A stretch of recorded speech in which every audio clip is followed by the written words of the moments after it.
Okay, so we've finally reached the United States. Let's start off with the Capitol building. The Capitol is the meeting place of the federal government of the United States. It is viewed as the seat of democracy in the country, the place where big political decisions are taken regarding the future of the nation. Its structure, art, and symbols all reveal the importance of Freemasonry in shaping that government. For example, like the Sphinx in Egypt, it was constructed with regard to alignment with heavenly bodies, ley lines, occult numerology, and spiritual energy. The United States Capitol at Washington, D.C. was the creation of a succession of architects who were almost all Freemasons. Originally designed by William Thornton, the work was completed by Brother Benjamin Latrobe, who also redesigned it after the War of 1812. The flanking wings and the Great Dome were added later by Brother Thomas Eustache Walter. It was George Washington himself who laid the cornerstone with full Masonic regalia and ritual. The cornerstone of the U.S. Capitol building was laid with Masonic honors on September 18, 1793, under the auspices of the Grand Lodge of Maryland.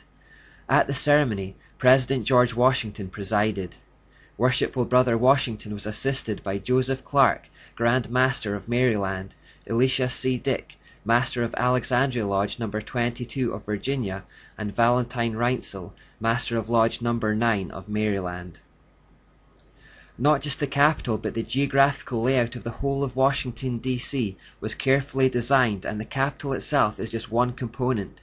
Take a look at this photo and notice its relation to the Washington Monument, one of the most famous obelisks in the world.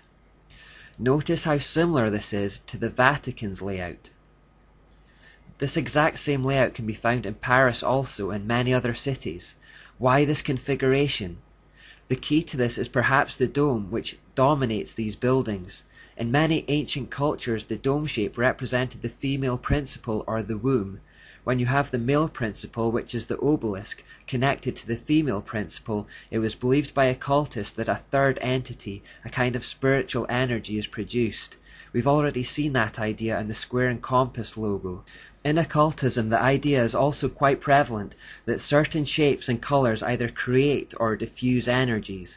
We're quite familiar with this concept today in the form of Feng Shui, which was a craze a while ago. Arranging your furniture in relation to what they do with energies to create balance. You can think of this kind of arrangement between the obelisk and the dome as a kind of Feng Shui designed to generate a spiritual power. At the top of the Capitol dome we find this statue, who symbolically faces east towards the sunrise. This is the goddess of reason who the French enthroned at Notre Dame, or as we've come to know her since the beginning of this study, Ashura or Ashtoreth. She pops up absolutely everywhere. This particular idol was designed by a Freemason, Thomas Crawford, and is standing on top of a spherical shape which almost certainly represents the earth, around which is written in Latin, E pluribus unum. This means, out of many, one. Now remember, there's always a light side and dark side to every symbol, so the lighter good meaning for public consumption is calling for the unity of the American people, which was made up of immigrants. The dark hidden meaning is that the whole world will be united under the feet of this enigmatic goddess. The American form of Ashura is mostly known as Columbia. The DC in Washington, D.C. actually stands for Washington District of Columbia, so effectively it's like saying that it's her district, her territory where she rules. Fans of the movie theatre will recognize her as the logo for Columbia Pictures. She is often thought of as the Spirit of America. Note how she holds an illuminating light in her right hand. And I never really noticed this, but it could also be argued that she stands on top of a pyramid-type structure. Now if we go inside the Capitol and look up at the dome, we see this. Now this dome looks almost exactly the same as the one in the Vatican, and at the top is a painting called the Apotheosis. It was painted by an artist called Constantino Brumidi. His story is interesting because in his younger years he became famous for his paintings commissioned by the Vatican. In 1848 there was a Masonic attempt to overthrow the power of the Pope, and although it was ultimately unsuccessful, this guy who made a living painting for the Vatican, Brumidi, was surprisingly found to be one of the guilty chief conspirators. After that he was shipped off to the USA, and there he made a name for himself by working for occult societies. It was he who painted this painting, which creates a kind of Masonic mirror image to the Vatican. The whole setup of the Capitol, dome, and obelisk is present in the Masonic Washington and in the Catholic Vatican. Now this would seem odd for two seemingly opposed ideologies to do this, but then we remember Alice A. Bailey's pronouncement. There is no question, therefore, that the work to be done in familiarizing the general public with the nature of the mysteries is of paramount importance at this time. These mysteries will be restored to outer expression through the medium of the Church and the Masonic fraternity. Bailey predicted that the mystery religion would start to become familiar to the general public through both the Church, meaning the false Church, and the Masonic fraternity. This two-pronged attack appear to be on opposing sides but are working towards the same end. Remember that the founder of the Illuminated Masons, Adam Weishaupt, had actually come from the Catholic Jesuit order, but after creating the Masonic Illuminati, he claimed to be anti-Catholic. The Masons and Church appear to be opposed, but in fact are both puppets of Satan.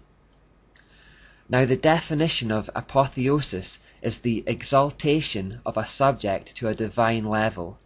So who are they exalting to a divine level here? Well, if we look closer, we see that it's the same man who stands under the dome, George Washington. Look at the bottom and you will see the goddess Columbia or Asherah, and then George Washington is depicted directly above her. It represents the deification of the man, George Washington. Note the pose he is striking with his left arm raised and his right hand extended outwards. He was depicted in a similar manner when this statue was commissioned. Now this statue is again elevating Washington to a position of God, as it was modelled on Zeus. It was meant to go on display at the Capitol, but after it was found to make people uncomfortable, it was moved to the Smithsonian Museum instead. What is extraordinary is that this pose is more commonly associated with Baphomet, the horned goat god that represents Satan. Remember when we turned the pentagram representing man upside down, we got Baphomet. So if the painting intends to elevate the man Washington to the level of a god, we are forced to ask the question, what kind of god? Incidentally, while Baphomet is on the screen, you may also notice that it has both male and female features, which is the usual male and female, light and dark from one source theme that we've already seen countless times.